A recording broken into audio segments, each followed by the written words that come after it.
Hi everyone, Tommy Sear here, and today I'm going to be talking about something a lot of people don't know you could do, which is go camping for free in the U.S. National Forest.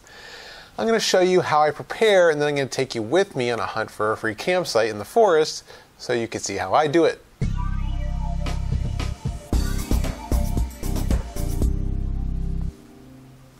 Now, free camping, or what the Forest Service calls dispersed camping, or sometimes roadside camping, or what RVers refer to as boondocking, isn't as convenient as booking a campsite at a campground, but you can't beat the price and you also can't beat the serenity, and in many cases the views and proximity to other activities.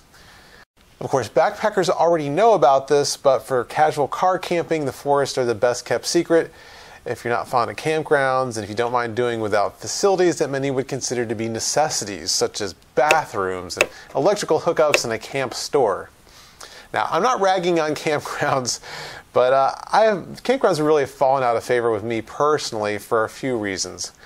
The number one reason being inconsiderate people. Recently, I was traveling through Ohio, and there was no forest to stay out in Ohio, at least not where I was, and I stayed in Ohio State Park's campground. And after a long day on the road, I was tired. I was eating some dinner around 8 o'clock, 9 o'clock at night, and some people showed up at the campsites across from mine, and they were planning on having a big party. One of the people came over to me and told me in advance that they were celebrating a birthday, and they apologized in advance for they were probably going to be a little noisy, rowdy later that night. And she told me to tell her to quiet down if they were being too loud. And I said, I don't really care as long as you don't disturb me when I'm trying to sleep. I mean, the campground has quiet hours after 10 o'clock. And she goes, well, we're going to be up later than that, more like 3 a.m. And they had a bunch of young children there, and I was like, yeah, sure, 3 a.m., ha, ha, ha, funny, funny. And I thought she was kidding, and I said, I'm tired, I had a long day, I don't want to be disturbed when I'm trying to sleep. But she said, but we're in the middle of the woods. And I said, well, you're in the middle of a campground. So can you guess how this ends? They got so drunk and unbelievably noisy that I called the police on them 3 times. Three times. And the police kept coming out and telling them to quiet down. And the second they would leave, literally the second the police car pulled away, they would go right back at it again. So the next morning I complained to the park manager, and he had them kicked out. Happy birthday from Tommy. Anyway, this isn't an isolated incident. I mean, this has happened before, and I've had people shooting off fireworks in the middle of the night. Campgrounds could have a lot of trash, and I don't mean just the litter. I've seen RVs dump their sewage on the ground. Campgrounds are also bear magnets. People leave so much food out, and the trash is always overflowing. Not always, but some places it is. And that just attracts bears like a magnet. Sometimes idiots feed the bears, which guarantees the bears will be back, guarantees the bears will be killed because they become a nuisance. So I hate to say it, but this isn't just for the other campers either. This can also be for the rangers and the people that work at the campground. Can be a profound annoyance. I'll give you some examples. Before I had my Oz tent, I had a rooftop tent. And before I had that, I had a truck camper that I built myself. It looked like a seafood truck. Funny story, one time I was visiting D.C. and I parked a couple of blocks away from the White House and was probably one of the closest public metered parking spaces to the White House that you can get. So after about 90 minutes or so, there was sirens and police everywhere. I mean, this is right after Obama took office, so everybody thought it was something really, really bad. And after about 30 to 45 minutes, they finally let us go, and we found out it was over a suspicious vehicle. And I thought, oh no. I thought I was going to go back and find my camper truck in a million pieces. But it wasn't, and after, it turned out to be some little sedan. After thinking this over in my head, this is actually mind-blowing to think that some strange-looking seafood truck with a big white box in the back, parked in literally the closest parking space you get to the White House, could remain there for hours without raising any suspicions. Meanwhile, some nondescript Chevy sedan would have the whole city on lockdown. So my truck has earned some nicknames of its own, but anyway.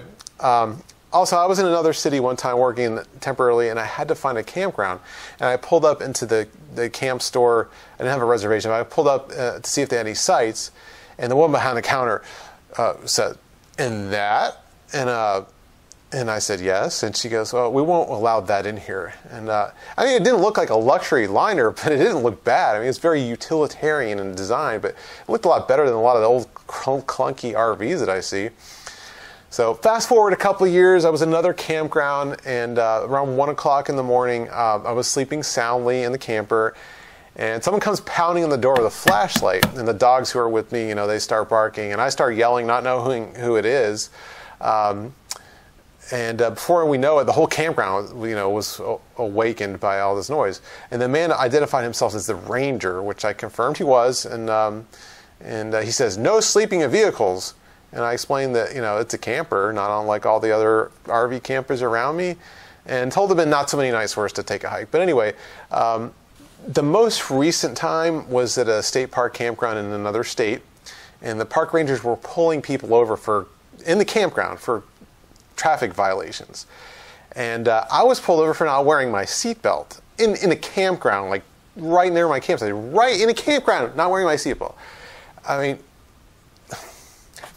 talk about a digression. Anyway, story time is over. You get the point. Annoying people everywhere in campgrounds. The other problem with campgrounds is while you can often make reservations really easily, they tend to get filled up during the holidays. So making it easy could be a blessing and a curse. Anyway, it's not always possible to get a campsite, and those are the primary things that have led me to say, dispersing is for me. Dispersed camping in the forest is really the way I roll because it's simply more enjoyable. I never use the amenities at campgrounds anyway, including the bathrooms. I bring my own. And I don't need a perfectly level tent pad or electrical hookups or any of that stuff. Bringing all this is part of the fun for me. So why pay a premium for things I don't need or use? One thing that would be a convenience actually are trash cans, but more and more campgrounds are taking out the trash cans, expecting people to pack out their trash and dispose of it elsewhere. Finding free dispersed camping in the forest starts with finding a forest. Then checking to see if they even allow dispersed camping. Most do, but some don't, and some have certain conditions, they only allow it in certain places.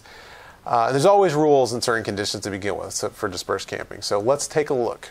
I pulled up this website here for just a random, just a random forest in the on the National Forest Service website.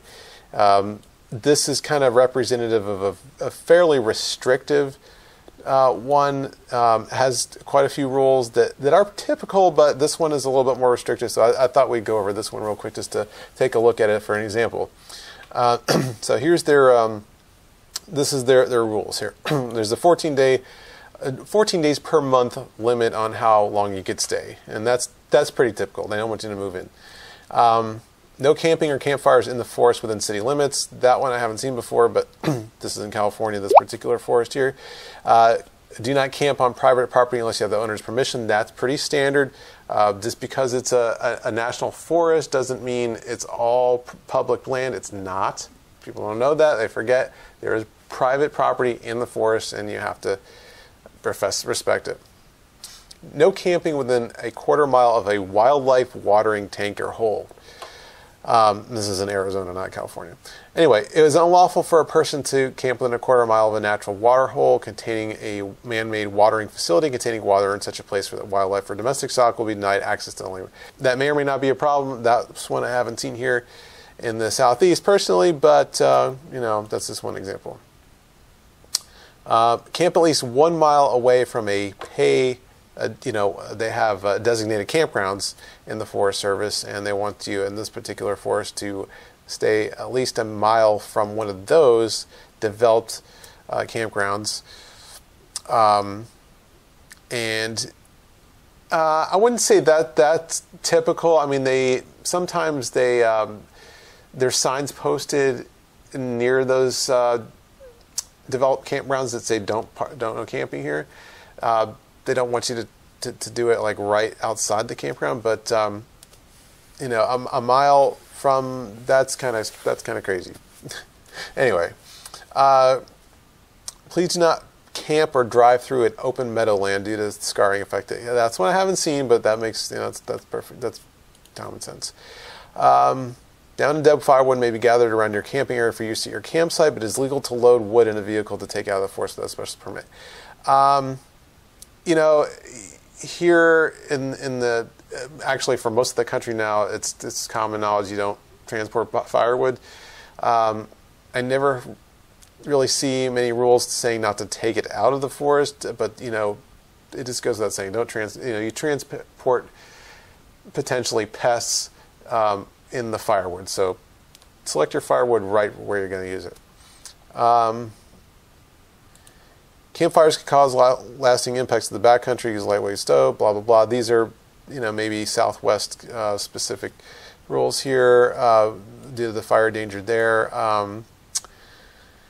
But these are pretty common sense. Keep fires small, burn only woods and coals to ash. Put the fires out completely. This is something that I definitely do and I recommend doing. Make sure, double sure, if you're in the middle of nowhere, it's not going to be someone to see it if it starts a fire and it spreads.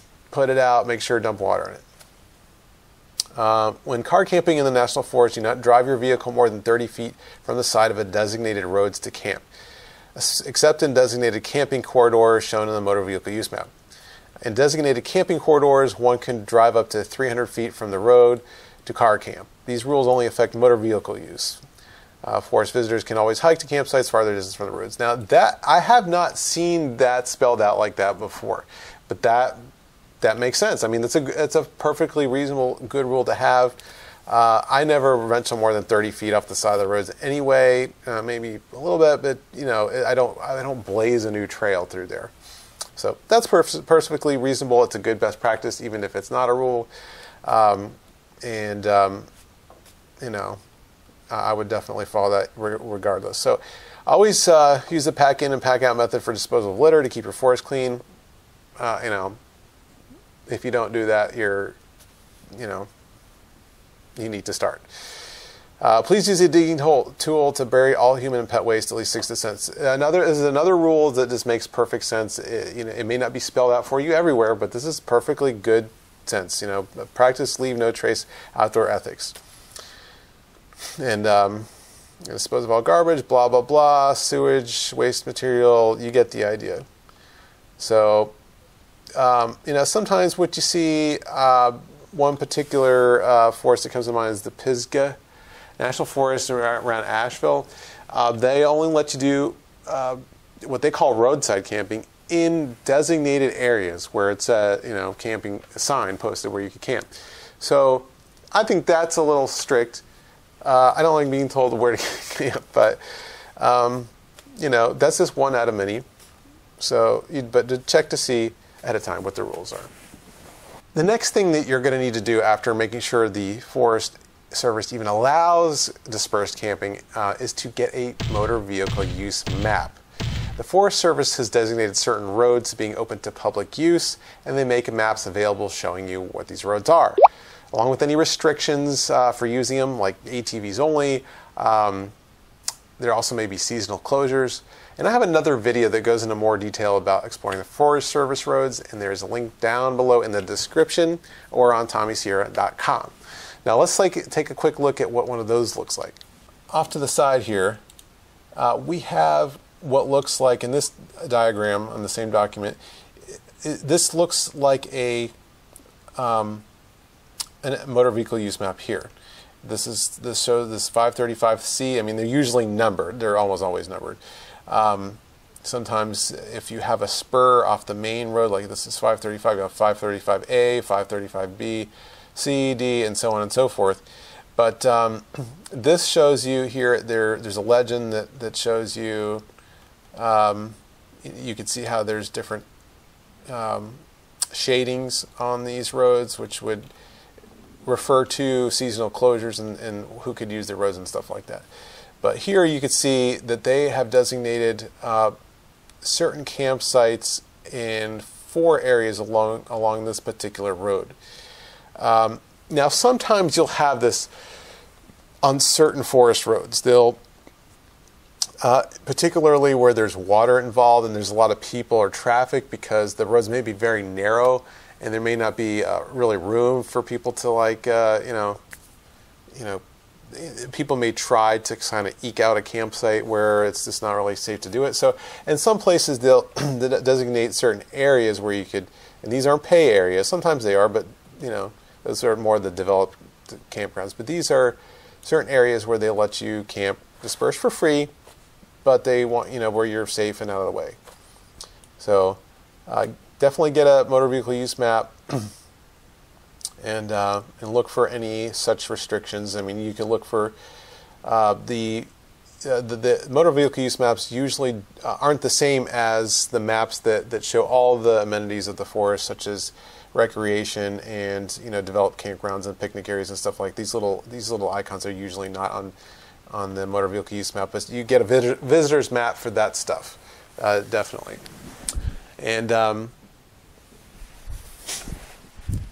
sometimes these Forest Service roads are on online maps like Google Maps, but usually not.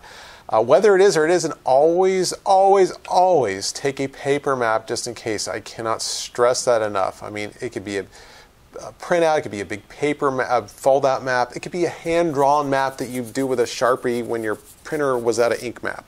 Just have something on paper. And other things I would suggest doing while you're in the planning stage is find out if there's any warnings about the area on the Forest Service website. Also check the weather. Things like flash floods are a very real hazard, and you need to be aware of any risks for that stuff.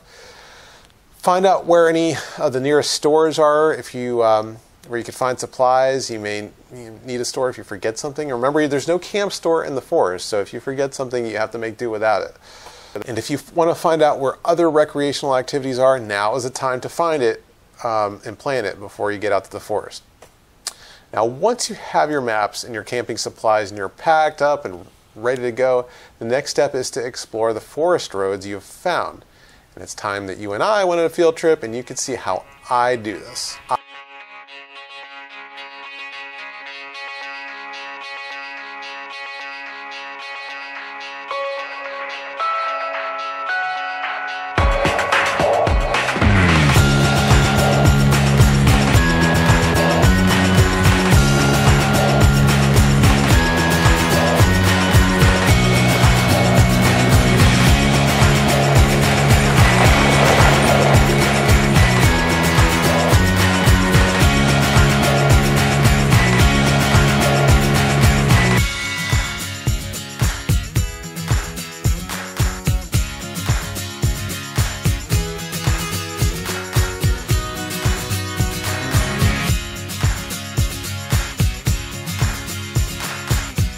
So I just want to point something out. So we're on this Forest Service road, right? And we're looking for free camping. And I find this little cutoff here, this little spur. It doesn't go anywhere. But you can see it just dead ends there at this ridge top. This is kind of a high spot. Hard to see it through the trees, but anyway.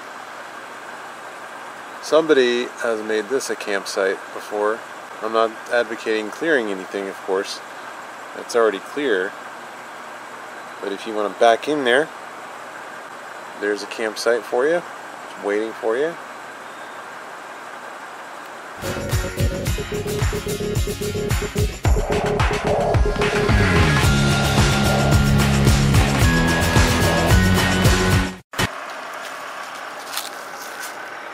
Well, I know some people like to be by the water, be down by a creek or a river, but I like a room with a view, and that means taking it to the ridge tops, the mountain tops, the knobs, the balds, and this is more my speed right here, and you get these nice breezes. You probably can't see it through the trees, but there's a nice view there to be had.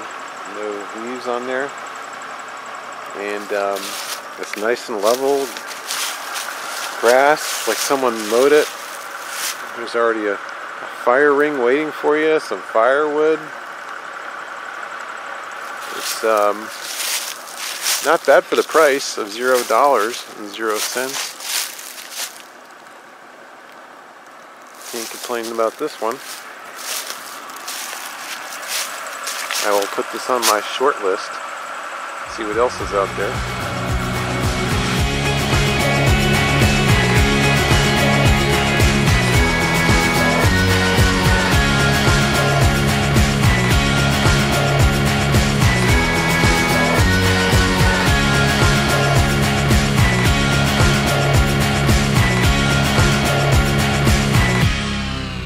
Alright, so here's another nice, decent one for the short list. We're on the ridge top here. So we got a nice cross breeze. A really flat, level area here. And easy access from the road. So it's not a very big site, but I would take it. So this whole road is just dotted with really nice little campsites. Alright, well, let's see what else we got.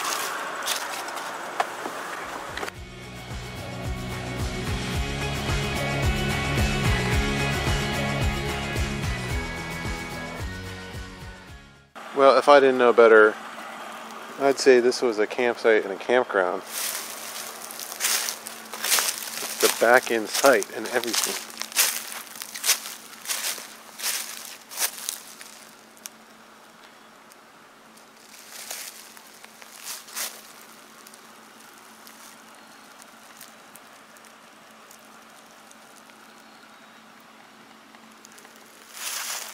Flat and free of trash and vegetation, but no view. Nice breeze, but not really a view, so I'm going to keep looking. This is a nice private and secluded relative to the other sites, because not that they weren't private either, but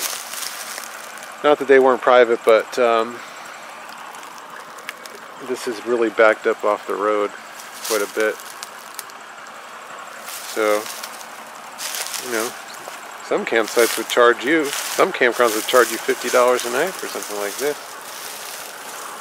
This is free.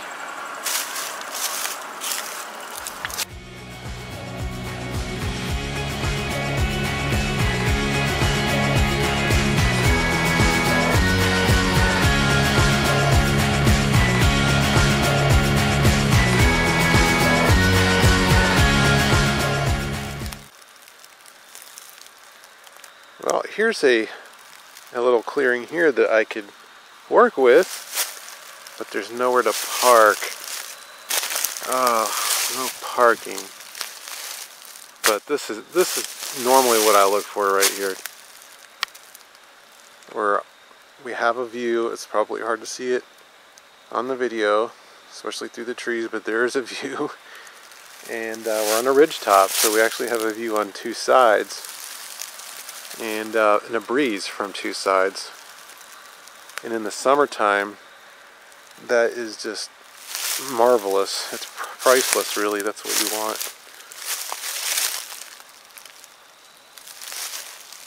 And the topography here is pretty steep, but you know, there's plenty of room here for a tent. That's for sure. This time of year it's a little chilly for northwestern exposure, but in the summertime I would definitely consider this spot if there was anywhere at all to park, and there isn't. We're going to keep hunting for the perfect campsite. But as you can see, part of the fun is finding the campsite. So, you know, if you could just make a reservation for it, doesn't that take all the challenge and the fun out of it? I think so. Well, it looks like our campsite search came to an abrupt end. There's a gate. And I guess I'm just going to go back to one of the campsites that I found that are on my short list and set up there. And there's been some pretty nice ones. I'm really curious to see what's beyond this point, but it doesn't look like this road has been open in a long time. And so we'll just have to make do. There's plenty of other forest roads. If I wanted to spend all day doing this, I could, but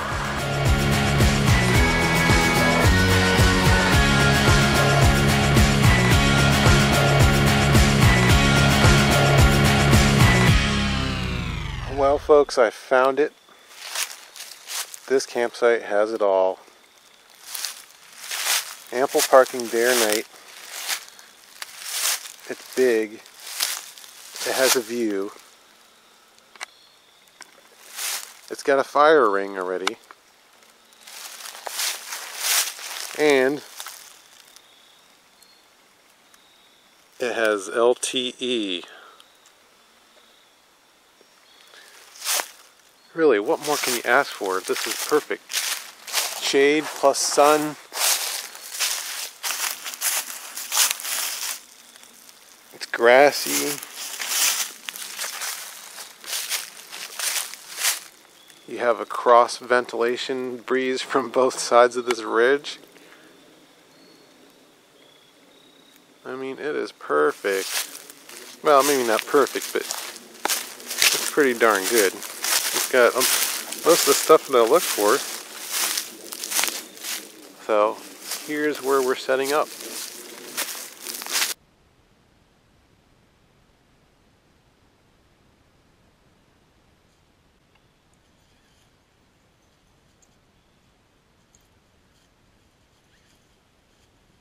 Well, here we are, all set up in camp and in our nice big free campsite with our 360-degree views and our 360-degree cross breeze and nobody around to disturb us.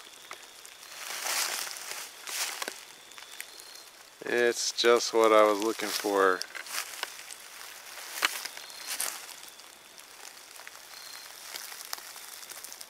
So that brings us to the end of today's video. This is how we do it here in Tommy Sierra Land.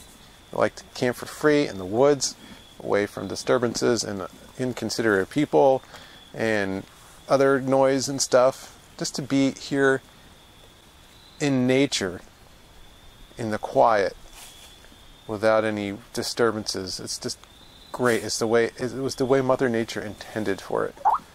So you heard that Skype bubble. I'm not completely removed from disturbances here, I guess. But anyway, I hope you found this video helpful and gave you some pointers, some tips on how to find the free camping. It's out there for you. If you want to find it, it is there. It's a lot of fun, you know. Finding the campsites are really the most fun part, if you ask me, because you never really know what you're going to get. It's like a grab bag of camping. So especially when you discover a new forest road to explore. So anyway, if you found this video helpful, my fire has gone out again. If you found this video helpful, please give it a thumbs up and comment down below. Subscribe, that way you'll be the first to know when a new video is posted. That about does it for this video. Until next time, guys, I want you to get out there and have an adventure.